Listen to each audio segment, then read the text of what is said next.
Hey, mon moyo, ça qu'a fait? Ça qu'a fait, ça qu'a fait.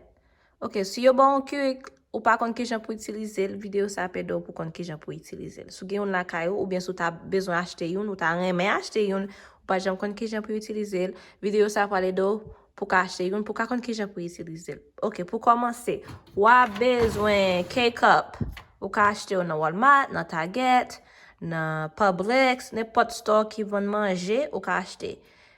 Et puis tout, pas oublier acheter une petite cup ça yo tout pour ka mettre café, sou gen l'autre café qui pas dans ke cup yo, ou ka acheter une petite cup ça yo pour ka utiliser dans Keurig ou. OK, ça veut dire si acheter café qui dans sachet, donc j'aime gen café ça, moi besoin utiliser li, m'pa gen dans ke cup, m'ka utiliser petit cup ça m'ka mettre. OK? OK. So, gode ou an, li important parce que faut qu'on ki gosse pour lier parce que là il y a trois différents levels pour ka connaître sous besoin ka faut like te coûter ou pas besoin de l'eau, besoin de l'eau, besoin a lot of water. Does that make sense? I hope it does. Moving on. So the chamber on the back c'est là mettre de l'eau. M'a retirer m'a jeter parce que m'a kon depuis qu'il est de l'eau ça là, il ka go at least like a week parce que m'pa me fait café chaque jour. So m'a jeter de l'eau.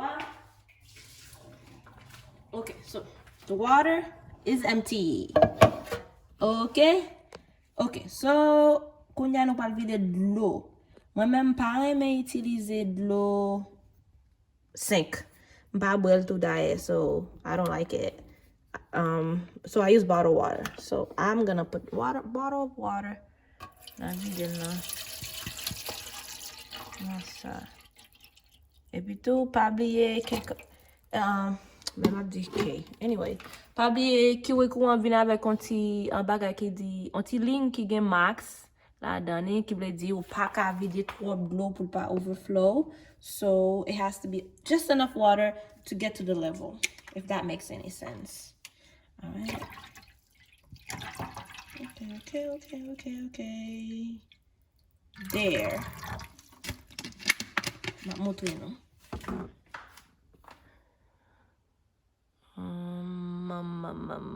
It's difficile pour wear, but uka wedding nan la.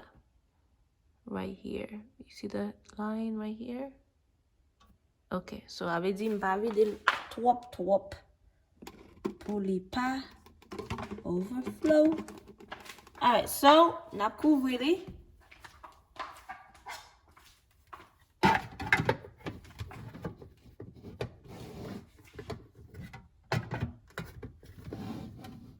Okay, and then nap metel pa de on vire pou ka we.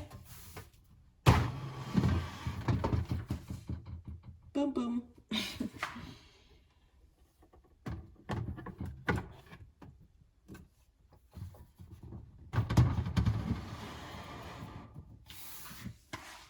Perfect. Okay.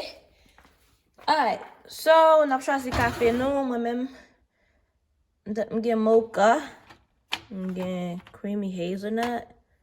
I'm getting Colombian coffee. Listen, if it was chocolate, it wouldn't be an issue. Parce que moi-même, moi, mes chocolat en pile. Mais, n'a pas utilisé hazelnut today. I like hazelnut. Okay, n'a mettre hazelnut. So, ça va faire, on va lever. Gonti, côté là, vous ka fouiller li. Ou là, on va fouiller li. Puis tout, be careful parce que ti bagay ça, back on so where côté maintenant là, it's vraiment sharp. Et donc, yon ba de di like on pique, vraiment sharp. So be careful pour pas piquer tout parce que yo fait pour ka piquer de bagay ça. You know what I'm saying? Bagay. Anyway, here,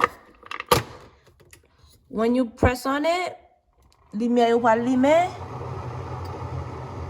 Wap choisi, moi-même toujours choisi medium. Pas comment on dit en créole, medium? Oh, medium.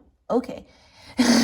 So I choose medium parce que godem pas tellement, go. Et m'pas vraiment aimer boire trop café tout. Just enough is okay. So wap fête, ou ka utiliser ça qui petit, hein. Moi-même toujours utiliser bouton ça. Sou gon pi gros gode tout, ka utiliser bouton ça. OK? So m'a utiliser bouton ça. Bezel, and then the machine is gonna do its work. Il faut patient, faut get patient, faut attendre, oui? Okay, and then it's gonna go. Dun, dun, dun, dun, dun. Coffee, everybody's favorite person. If it was a person, right? Okay. Après ça.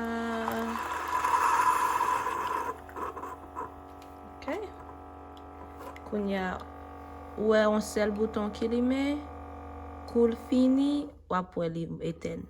There you go. I don't know, mba kone sonte wè sa, but cool fini li mi eten. So,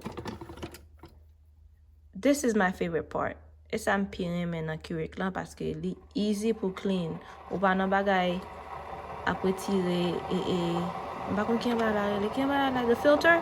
I mean filter it used to always be an issue in a regular coffee maker.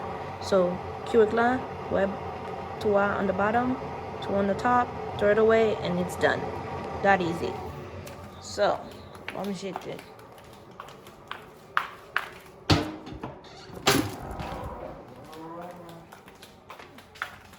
Okay, that's it. All done. Kounya, so fait, on mette sucre, on mette lait, on mette, ou bien boire comme ça, gen moun ki aime black coffee, so. And that's it. That's really how, that simple. It is that simple. Just put your Keurig, just put your K-cup inside your Keurig, fill up the container, choisis a level, bien the amount of water, and then just pèse bouton, and then it's done. That's it. That's all it is to it. Okay? It be okay. All right, everyone. Have a wonderful day. Enjoy your Keurig. Bye-bye.